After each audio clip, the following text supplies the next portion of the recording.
നമ്മൾ ഒരു ചെറുനാരങ്ങ അച്ചാർ ഉണ്ടാക്കാൻ പോവാണ്. ചെറുനാരങ്ങ നല്ല കഴുകി വെള്ളം വാർന്ന് എടുത്തിരിക്കുന്നുണ്ട്. ഇതിലേക്ക് കുറച്ച് എണ്ണ നല്ലെണ്ണ ഒഴിച്ചിട്ട് നല്ലൊന്ന് ഞെങ്ങണ വരെ നമുക്ക് വാർത്തിട്ട് വരാം. ഇതാ നമ്മളെ നാരങ്ങ നല്ല വാടി വന്നിട്ട് ഇതാ ഇങ്ങനെ ഞെങ്ങണ പാകത്തിലാണ് വന്നത്.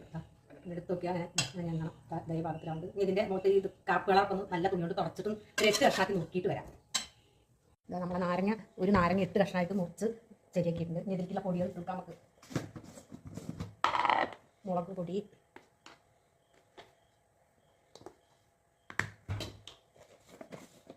കളറിന് ശർക്കര, മഞ്ഞൾപ്പൊടി,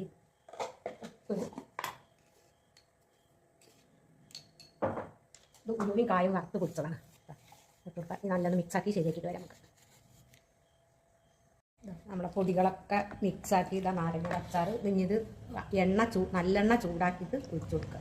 വേറെ ഒന്നും വേണ്ട. എത്ര കാലം വേണമെങ്കിലും കേടുവരാതിരിക്കുന്ന നാരങ്ങ അച്ചാറിന് വേണ്ടി എല്ലാവരും ഇങ്ങനെയൊന്നും ഉണ്ടാക്കും. നല്ല ടേസ്റ്റാണ്.